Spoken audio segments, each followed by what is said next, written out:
ഒരു ചിന്തയുമായിട്ട് ദൈവസന്നിധിയിലേക്ക് അടുത്തു വരികയാണ്.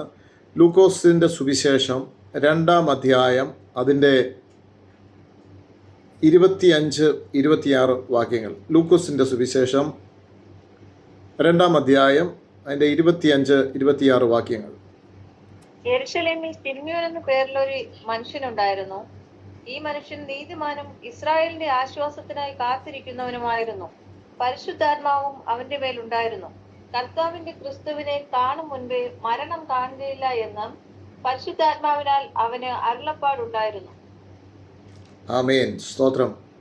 അനുഗ്രഹിക്കപ്പെട്ട ദൈവവചനത്തിനായിട്ട് ദൈവത്തെ നന്ദിയോടെ സ്തോത്രം ചെയ്യുന്നു. ഈ വചനം വളരെ സുപരിചിതമായ ഈ വചനമാണ്. ഞാൻ അതിൻ്റെ മുകളിലുള്ള ഭാഗങ്ങൾക്ക് നമുക്കറിയാമാണ്. എന്നാൽ ഞാൻ ശീമോനെക്കുറിച്ച് ഒരു 4 കാര്യങ്ങൾ പറയുവാനായിട്ട് ദൈവസന്നിധിയിൽ ശരണപ്പെടുകയാണ്. അവിടെ നമ്മൾ വായിക്കുന്നത്, യെരൂശലേമിൽ ശീമോൻ എന്ന പേരുള്ള ഒരു മനുഷ്യൻ ഉണ്ടായിരുന്നു. ഓരോ പ്രദേശത്തും ദൈവത്താൽ വീണ്ടെടുക്കപ്പെട്ട, ദൈവത്താൽ വിളിക്കപ്പെട്ട ഓരോ മനുഷ്യന്മാരുണ്ടായിരുന്നു. ഇയ്യോബിനെ തന്നെ നമ്മൾ നോക്കുമ്പോൾ അവിടെ നമ്മൾ കാണുന്നുണ്ടല്ലോ, ഇയ്യോബിനെ കുറിച്ച് പറയുന്നത്, ഊസ് ദേശത്ത് ഇയ്യോബ് എന്ന പേരുള്ള ഒരു മനുഷ്യൻ എനിക്കുണ്ട്. അവൻ നേരുള്ളവനാണ്, നിഷ്കളങ്കനാണ് എന്ന് ദൈവം അവനെ പ്രൂവ് ചെയ്യുന്നതായിട്ട് നമുക്ക് കാണുകയാണ്. അപ്പോൾ ഇവിടെ ശിമയോനെ ദൈവം കാണുകയാണ്, അവൻ ഒരു നീതിമാനാണ്. ഇന്ന് അനീതി നടന്നുകൊണ്ടിരിക്കുന്ന ലോകത്ത്, പാപം നിറഞ്ഞ ലോകത്ത് നമ്മെക്കുറിച്ച് ദൈവം സാക്ഷീകരിക്കണം. ഇവനൊരു നീതിമാനായിരുന്നു, ഇവനൊരു വിശ്വസ്തനായിരുന്നു, ഇവൻ കർത്താവിൽ ആശ്രയിക്കുന്നവനാണെന്ന് കർത്താവ് നമ്മളെ കൊണ്ട് സാക്ഷ്യം പറയുവാനായിട്ട് നമ്മുടെ ജീവിതങ്ങളെ കർത്താവെങ്കിലേക്ക് എത്രത്തോളം നാം സമർപ്പിച്ചിട്ടുണ്ട്. ഊസ് ദേശത്ത് ഇയ്യോബ് എന്ന് പേരുള്ള ഒരു മനുഷ്യൻ ഉണ്ടായിരുന്നു എന്ന് പറയുമ്പോൾ, നമ്മുടെ പ്രാദേശിക സ്ഥലത്ത് നിന്നുകൊണ്ട് നമ്മുടെ പേര് അതിനകത്ത് ഇന്ന സ്ഥലത്ത് ദൈവത്താൽ വിളിക്കപ്പെട്ട, ദൈവത്താൽ നിയോഗം പ്രാപിച്ച ഒരു മനുഷ്യനുണ്ട് എന്ന് എത്രത്തോളം സാക്ഷ്യം നാം പ്രാപിച്ചിട്ടുണ്ട്. ഇന്ന് ദൈവജനത്തിൻ്റെ മുമ്പാകെ സാക്ഷ്യമില്ലാത്ത ഒരു ലോകത്ത്, ഒരു വ്യക്തതയിലേക്ക് ദൈവജനം മടങ്ങി വരാതിരിക്കുന്ന ഒരു സാഹചര്യത്തിന് നടുവിൽ ദൈവത്തിൻ്റെ ആത്മാവ് നമ്മോട് ചോദിക്കുകയാണ്. ശിമയോനെ കുറിച്ച് പറയുന്നത്, ഈ മനുഷ്യൻ ഒരു നീതിമാനായിരുന്നു. നമുക്ക് നീതീകരണം എന്ന് പറയുമ്പോൾ എങ്ങനെ നീതിമാനായി, എങ്ങനെ അവൻ വിശുദ്ധനായി കർത്താവിന് വേണ്ടി കാത്തിരുന്ന ഒരു മനുഷ്യനാണ് ഈ ശിമയോൻ എന്ന് നമ്മുടെ വചനത്തിൽ കാണുകയാണ്. അവിടെ ശിമയോനെ കുറിച്ച് ഒന്നാമതായി അവനൊരു നീതിമാനായിരുന്നു. രണ്ടാമതായി അവൻ ഇസ്രായേലിൻ്റെ ആശ്വാസത്തിനായി കാത്തിരിക്കുന്ന ഒരു ഭക്തനായിരുന്നു എന്ന് നമ്മുടെ കാണുന്നു. മൂന്നാമതായി പരിശുദ്ധാത്മാവ് അവൻ്റെ മേൽ ഉണ്ടായിരുന്നു. ആമേൻ. നാലാമതായി കർത്താവിനെ കാണും മുമ്പേ മരണം കാണുകയില്ല എന്ന് പരിശുദ്ധാത്മാവിനാൽ അവനൊരു അരുളപ്പാടുണ്ടായിരുന്നു. അഞ്ചാമതായി അവൻ ആത്മനിയോഗത്താൽ ദേവാലയത്തിലേക്ക് ചെന്നു. അവൻ 5 കാര്യമാണ് ആ വാക്യത്തിലൂടെ ഇന്ന് ദൈവത്തിൽ ആശ്രയിച്ച് സംസാരിപ്പാനിടയാ ദൈവം ആഗ്രഹിക്കുന്നത്. രണ്ടാമതായി അവൻ ഇസ്രായേലിൻ്റെ ആശ്വാസത്തിനായി കാത്തിരുന്ന ഒരു ഭക്തനായിരുന്നു. വക്രതയും കോട്ടമുള്ള തലമുറയുടെ നടുവിൽ നാം ദൈവത്തിൻ്റെ സന്നിധിയിൽ നീതിയും വിശുദ്ധിയോടെ നിലനിൽക്കണമെങ്കിൽ ചിലരുടെ ആശ്വാസമായി നാം മാറുമ്പോഴാണ് നമുക്കൊരു പേരോ നമുക്കൊരു പദവിയോ നാം നിന്ന് അതിൽ തുടരുന്നതിനുപരി കർത്താവ് ഇസ്രായേലിൻ്റെ ആശ്വാസത്തിനായി കാത്തിരിക്കുന്ന ഒരു അനുഭവമായിരുന്നു ശിമയോന് ഇവിടെ ഉണ്ടായിരുന്നത്. ഇന്ന് ദൈവം നമ്മെ വിളിച്ചിരിക്കുന്നത് എന്തിനു വേണ്ടിയിട്ടാണ്? ദൈവം എന്നിൽ പകർന്ന ആശ്വാസം മറ്റുള്ളവരിലേക്ക് പകരുവാൻ, മറ്റുള്ളവരിലേക്ക് കൊടുക്കുവാൻ ഞാനൊരു നിയോഗമായി തീരുന്നുണ്ടോ, ഞാനൊരു നിമിത്തമായി തീരുന്നുണ്ടോ, അതിനുവേണ്ടി ഞാൻ കാത്തിരിക്കുന്നുവോ എന്നാണ് കർത്താവ് നമ്മോട് ചോദിക്കുന്നത്. ശിമോൻ്റെ ജീവിതത്തിൻ്റെ പാഠങ്ങൾ അവനെക്കുറിച്ച് സാക്ഷ്യപ്പെടുത്തിയത് എൻ്റെ ജീവിതമായി കമ്പയർ ചെയ്യുമ്പോൾ ഞാൻ എത്രമാത്രം അങ്ങനെ ഒരു ഇസ്രായേലിൻ്റെ ആശ്വാസത്തിനായി കാത്തിരിക്കുന്നവൻ എന്ന് പറയുമ്പോൾ ഈ യേശുവിൻ്റെ ജനനം മുതൽ യേശുവിന് വേണ്ടി കാത്തിരുന്ന ഭക്തൻ ആ ആലയത്തിലേക്ക് കടന്നു വരുന്നതിന് മുമ്പ് അവനൊരു ഉറപ്പുണ്ട്, ഞാൻ യേശുവിനെ കാണും. പ്രദായകനായ, സകലത്തിൻ്റെ ഉറവിടമായ, സകലത്തെ നിറയ്ക്കുന്നവനായ യേശുവിനെ ഞാൻ കാണുമെന്നുള്ള ഒരു ഉറപ്പ് അവൻ്റെ ജീവിതത്തിൽ ഉണ്ടായിരുന്നു. അവന് മനസ്സിലായി, ഞാൻ ആ ഇസ്രായേലിൻ്റെ ആശ്വാസത്തിനായി കാത്തിരിക്കുന്നവനാണ്. ഇന്ന് ദൈവമക്കളെ, ദൈവം നമ്മെക്കുറിച്ച് ആഗ്രഹിക്കുന്നത് നാം മറ്റുള്ളവർക്ക് ആശ്വാസമായി മാറുവാനായിട്ട്.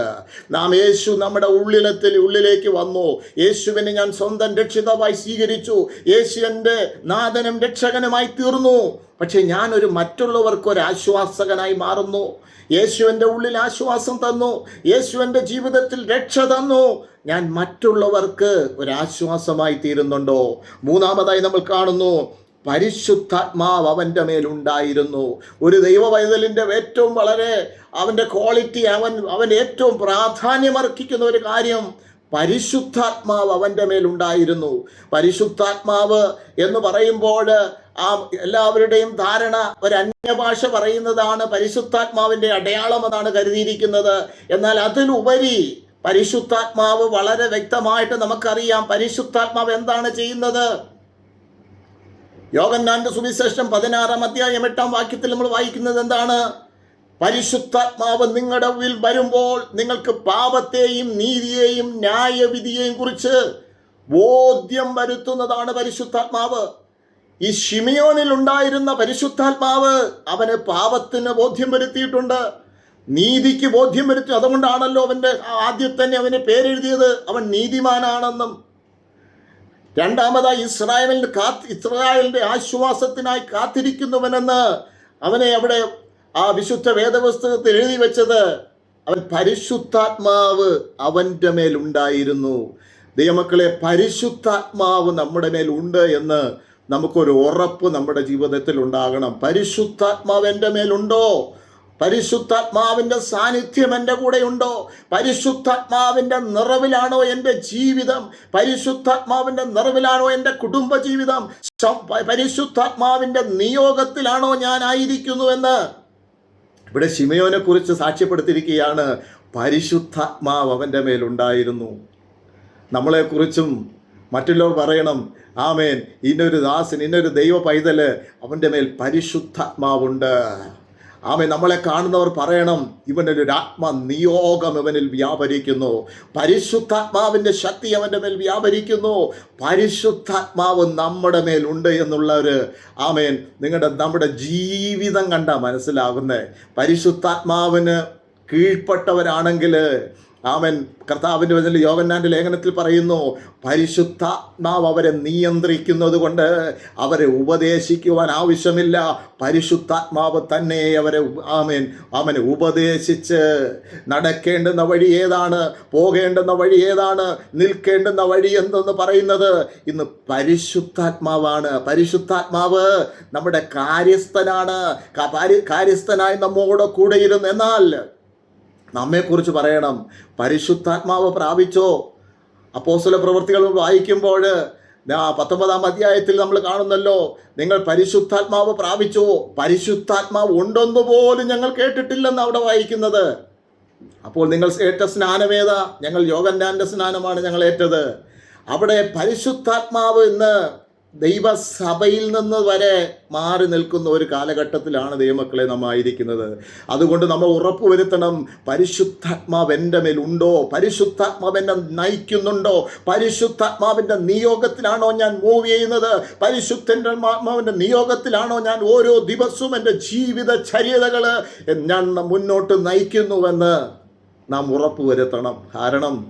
കാരണം ഇവിടെ ഈ അവസാന വാക്യത്തിൽ കർത്താവായ യേശു ക്രിസ്തു ബാലനായിരിക്കുമ്പോൾ 12 വയസ്സായപ്പോൾ അവനെ യെരുശലേമിലേക്ക് കൊണ്ടുപോവുകയാണ്.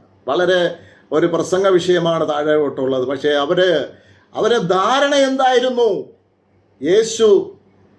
ആ ബാലനായ യേശു അവരുടെ കൈ പിടിച്ചിട്ടുണ്ട് എന്നുള്ളൊരു ധാരണയായിരുന്നു. പാട്ടുണ്ട്, ആരാധനയുണ്ട്. പക്ഷേ നമുക്ക് തോന്നണം, യേശു നമ്മുടെ കൂടെയുണ്ടോ? പരിശുദ്ധാത്മാവ് നമ്മുടെ കൂടെയുണ്ട് എന്ന് നാം ഉറപ്പുവരുത്തി മാത്രമേ ഓരോ ദിവസവും മുന്നോട്ട് പോകാവൂ. ഓരോ ദിവസവും എഴുന്നേൽക്കുമ്പോൾ കർത്താവിന് പറയും, കർത്താവെ പരിശുദ്ധാത്മാവിനെ നയിക്കണമേ, പരിശുദ്ധാത്മാവിൻ്റെ നിയോഗത്താൽ ഞാൻ മൂവ് ചെയ്യണമേ, പരിശുദ്ധാത്മാവിൻ്റെ നിയോഗത്താൽ ഞാൻ സംസാരിപ്പാൻ ഇടവരണമേ എന്നുള്ള ഒരു പ്രാർത്ഥന ഒരു ദൈവവേദനിലുണ്ടെങ്കിൽ ആമേൻ, അവൻ്റെ വഴികൾ കർത്താവിന് ഇഷ്ടമുള്ള വഴിയിലേക്ക് പോകും. നാലാമതായി അവൻ കാണുകയാണ്, കർത്താവിനെ കാണും മുമ്പേ മരണമാസ്വതി കാണുകയില്ല എന്ന് പരിശുദ്ധാത്മാവിനാൽ ഒരു അരുളപ്പാട് കിട്ടി. കാരണം ഒരു പുരോഹിതനോ ഒരു പാസ്റ്ററോ ഒന്നും വന്ന് പറഞ്ഞതല്ല, പരിശുദ്ധാത്മാവ് ചില കൺഫർമേഷൻ കൊടുത്തിരുന്നു. ആമേൻ, നിന്റെ മരണം കാണുന്നതിന് മുമ്പേ ആമേൻ, ദൈവത്തിൻ്റെ പ്രവൃത്തി നിന്നിൽ നിന്ന് മാറിപ്പോകത്തില്ല എന്ന് ഒരു പരിശുദ്ധാത്മാവിൻ്റെ ഒരു കൺഫർമേഷൻ ജീവിതത്തിലുണ്ടായി. ഈ ദിവസങ്ങൾ നമ്മുടെ ശുശ്രൂഷ മേഖലകളുടെ നടുവിൽ, നമ്മുടെ ജീവിതത്തിൻ്റെ, നമ്മുടെ ഓരോ സാഹചര്യത്തിൻ്റെ നടുവിലും പരിശുദ്ധാത്മാവ് ചില കൺഫർമേഷൻ നമുക്ക് നൽകാൻ പോകുകയാണ്. ചില വിടുതലുകൾ ആമേൻ പരിശുദ്ധാത്മ മറ്റൊരാൾ പറഞ്ഞിട്ടല്ല, മറ്റൊരാൾ ആമേൻ്റെ ശബ്ദം കേട്ടിട്ടല്ല, ഞാൻ പരിശുദ്ധാത്മാവിൽ നിന്നൊരു ശബ്ദം കേൾക്കുകയാണ്. ഞാൻ എൻ്റെ പരിശുദ്ധാത്മാവിനോട് പറയുകയാണ്, നീ മരണം കാണുന്നതിന് മുമ്പേ ഞാൻ അയച്ച ഒരു പ്രവൃത്തി തികച്ചു മാത്രമേ അതിലേക്ക് നീ കടന്നു പോകത്തുള്ളൂ എന്ന് പരിശുദ്ധാത്മാവ് പറയുമ്പോൾ അവനൊരു ഉറപ്പുണ്ടായിരുന്നു. ആമേൻ, ഞാൻ എൻ്റെ യേശുവിനെ കാണുമെന്നുള്ള ഒരു ഉറപ്പ് അവനുണ്ടായിരുന്നു. ദൈവമക്കളെ, നമ്മുടെ ജീവിതത്തിലും ഇങ്ങനെ ഒരു ഉറപ്പ് നമ്മുടെ ഉള്ളിലേക്ക് വാഴട്ടെ. പരിശുദ്ധാത്മാവിനാൽ ചില കൺഫർമേഷൻ ഉണ്ടാകട്ടെ. ഈ ദിവസങ്ങളിൽ ചിലത് പ്രാപിച്ചിരിക്കുമ്പോൾ, ദൈവസഭയ്ക്കകത്ത് വരുമ്പോൾ ദൈവത്തിൻ്റെ അരുളപ്പാട് ദൈവദാസന്മാരിലൂടെയോ മറ്റവരിലൂടെ അത് കേൾക്കുമ്പോൾ അത് നമ്മുടെ ജീവിതത്തിൽ ഒരു കൺഫർമേഷനായി മാറട്ടെ. ആമേൻ. അതിന് പരിശുദ്ധാത്മാവിന് നാം കീഴ്പ്പെടുകയും ദൈവത്തിൻ്റെ ആലോചന സ്വീകരിക്കുന്നവരുമാണെങ്കിൽ മാത്രമേ ദൈവസഭയിൽ കൂടി വരുമ്പോൾ പരിശുദ്ധാത്മാവിൻ്റെ ചില കൺഫർമേഷൻ നമുക്ക് ലഭിക്കത്തുള്ളൂ. ഈ ദിവസങ്ങളിൽ പരിശുദ്ധാത്മാവിൻ്റെ കൃപ നമ്മുടെ ജീവിതത്തിൽ വെളിപ്പെടട്ടെ. അടുത്ത് അഞ്ചാമതായി കാണുന്നു, അവൻ ആത്മനിയോഗത്താൽ ദേവാലയത്തിൽ ചെന്നു. ആത്മനിയോഗത്താൽ ദേവാലയത്തിൽ ചെന്നു. ദൈവവചനത്തിൽ കാണുന്നല്ലോ, നിന്റെ ദേവാലയത്തിൽ പോകുമ്പോൾ നിന്റെ കാൽ നീ സൂക്ഷിക്കുക. ദേവാലയത്തിൽ പോകുമ്പോൾ ആത്മനിയോഗത്തിൽ അവൻ ചെന്നു എന്നവിടെ വായിക്കുന്നു. ആമേൻ. ഒരു കോട്ടേജ് മീറ്റിംഗ് അല്ലേ, സൂം മീറ്റിംഗ് അല്ലേ എന്ന് പറഞ്ഞുകൊണ്ട് നമ്മൾ ആ നിയോഗത്തിൽ തന്നെ നമ്മൾ പോകണം. ആമേൻ. നമ്മളെ ആരും കാണുന്നില്ല എങ്കിലും പരിശുദ്ധാത്മാവ് നമ്മെ കാണുകയാണ്. നമ്മെ കാണുന്ന ഒരു കർത്താവുണ്ട്. നമ്മുടെ സാഹചര്യത്തിലും ഇന്ന് നാം ഈ സൂം മീറ്റിങ്ങിലൊക്കെ ആയിരിക്കുമ്പോഴും ഇന്ന് ദൈവസഭയിൽ നമുക്ക് തന്നിരിക്കുന്ന ദൈവം തന്നിരിക്കുന്ന ഈ മീറ്റിംഗ്, ഈ ശുശ്രൂഷ, അത് ആത്മനിയോഗത്തോടുകൂടെ ഞാൻ ചെല്ലും. ആമേൻ. ഈ ദിവസങ്ങൾ ദൈവമക്കളെ, ഈ 5 വിധ കാര്യങ്ങൾ ശിമയോനിലൂടെ നാം പഠിച്ചപ്പോൾ ഈ എൻ്റെ ജീവിതത്തിൽ എന്നെക്കുറിച്ചൊരു സാക്ഷ്യം ഇന്ന് ദൈവം പറയുമോ, നീ ഒരു നീതിമാനായിരുന്നു. ഹല്ലേലൂയ. ആമേൻ. പരിശുദ്ധാത്മാവ് നിന്റെ മേൽ ഉണ്ടായിരുന്നു എന്നുള്ള ഒരു ഉറപ്പ് അവൻ പ്രാപിച്ചെങ്കിൽ നമ്മളെക്കുറിച്ച് മറ്റുള്ളവർ പറയട്ടെ, ദൈവം നമ്മളെക്കുറിച്ച് സാക്ഷ്യം പറയട്ടെ. പരിശുദ്ധാത്മാവിൻ്റെ നിയോഗം പ്രാപിച്ചവരാണ്, പരിശുദ്ധാത്മാവിൻ്റെ അഭിഷേകം പ്രാപിച്ചവരാണ്. ശത്രു പറഞ്ഞു, നീ ഇനി കാണുകത്തില്ല, നീ യേശുവിനെ കാണുന്നതിന് മുമ്പ് നീ മരിച്ചു പോകും, നിന്നിൽ ആഗ്രഹിച്ചിരിക്കുന്ന ദൈവപ്രവൃത്തി അത് നിവർത്തിക്കില്ല എന്ന് പലരും പറഞ്ഞു. എന്നാൽ അവന് പരിശുദ്ധാത്മാവിനൊരു കൺഫർമേഷൻ ഉണ്ടായിരുന്നു. ആമേൻ. യേശുവിനെ കാണും മുമ്പേ ഞാൻ ഈ ലോകത്ത് നിന്ന് പോകത്തില്ല. ആമേൻ. എൻ്റെ ദൈവം. ആമേൻ. ഫിലിപ്പിയർ 2-ാം അധ്യായത്തിൽ നമ്മൾ ഒരു വാക്യം 1:3 നമ്മൾ വായിക്കുന്നല്ലോ. ആമേൻ. നിങ്ങളിൽ നല്ല പ്രവൃത്തി ആരംഭിച്ചവൻ. നമ്മളിൽ ഒരു നല്ല പ്രവൃത്തിയാ കർത്താവ് ആരംഭിച്ചത്. അത് ക്രിസ്തുവിൻ്റെ നാളിലേക്ക് അത് തികയ്ക്കും. എൻ്റെ നാളിലേക്ക് തികയ്ക്കുമെന്നല്ല, അത് ക്രിസ്തുവിൻ്റെ നാളിലേക്ക് ഒരു നാൾ തികയ്ക്കുമെന്ന് ദൈവം പറയുകയാണ്. എന്നാൽ ഇന്ന് രാത്രി ദൈവമക്കളെ, ഇന്ന് ദൈവത്തോട് നമുക്ക് പറയാമോ, കർത്താവ് എന്നെക്കുറിച്ച് അങ്ങനെയുള്ളൊരു സാക്ഷ്യം ഞാൻ പ്രാപിച്ചവനാണോ? യൂസ് ദേശത്തിൽ യോബ് എന്ന് പേരുള്ള ഒരുവൻ എനിക്കുണ്ടായിരുന്നു. എൻ്റെ പേരിൻ്റെ സ്ഥലത്ത് ഞാൻ പറയട്ടെ, ഇന്ന സ്ഥലത്ത് ഇന്ന പഞ്ചായത്തിൽ ഇന്ന ഏരിയയിൽ ഇങ്ങനെ ഒരുത്തൻ ഉണ്ടായിരുന്നു എന്ന് പറയത്തക്കവണ്ണം സാക്ഷ്യം പ്രാപിച്ച് ഈ ദിവസങ്ങളൊരു നീതിമാനായിട്ട്, വിശ്വസ്തതയായിട്ട്, പരിശുദ്ധാത്മാവിന് കീഴ്പ്പെട്ടുകൊണ്ട്, പരിശുദ്ധാത്മാവിൻ്റെ ആ കൺഫർമേഷൻ നാം ആയിക്കൊണ്ട് ആത്മനിയോഗത്തിൽ മുന്നോട്ട് പോകുമ്പോൾ ആമേൻ, ദൈവത്തിൻ്റെ വലിയ പ്രവൃത്തികൾ നമ്മുടെ ജീവിതത്തിൽ കാണുവാനിടയായിത്തീരും. ഇന്ന് രാത്രിയിൽ വചനത്തോട് നാം ദൈവം പറയുകയാണ്, ഈ വചനത്തിലൂടെ പരിശുദ്ധ ശിമയോനിലൂടെ നമുക്ക് നിൽക്കുന്ന പാഠം, നമ്മുടെ ജീവിതത്തിൽ കർത്താവേ നിന്റെ പരിശുദ്ധാത്മാവിൻ്റെ മേൽ വരണം. പരിശുദ്ധാത്മാവിൻ്റെ നിയോഗത്തിൽ തന്നെ ഞാൻ ചലിക്കപ്പെടുവാനായിട്ട്, പരിശുദ്ധാത്മാവിൻ്റെ ഹിതത്തിൽ ഞാൻ ആയിരിക്കുവാനായിട്ട്, അതുമാത്രമല്ല അനേകർക്കൊരാശ്വാസമായി ഞാൻ മാറുകയാണ്. കർത്താവിൻ്റെ വചനത്തിൽ പറയുന്നത് പോലെ ക്രിസ്തുവിന് പകരം സ്ഥാനാധിപതികളായി നിന്നുകൊണ്ട് ക്രിസ്തുവിൻ്റെ ശരീരത്തിൻ്റെ സഭയെ നാം പൂരിപ്പിക്കുന്നു. ഹല്ലേലൂയ, ആമേൻ. അങ്ങനെ ഒരു ദൈവത്തിൻ്റെ ആ ഒരു വലിയൊരു പദ്ധതി എന്നിലും നിങ്ങളിലും നിക്ഷിപ്തമായിരിക്കുമ്പോൾ മറ്റുള്ളവരിലേക്ക് പകർന്നു കൊടുക്കുന്ന, മറ്റുള്ളവരിലേക്ക് ഈ സത്യത്തെ പകർന്നു കൊടുക്കുവാൻ ഈ ദിവസങ്ങളിൽ പരിശുദ്ധാത്മാവ് നമ്മെ ഇന്ന് രാത്രിയിൽ വചനത്തിലൂടെ സഹായിക്കട്ടെ എന്ന് പറഞ്ഞുകൊണ്ട് എൻ്റെ വാക്കിലിരിക്കുന്നു. ദൈവം നമ്മെ സഹായിക്കുമാറാകട്ടെ. ആമേൻ.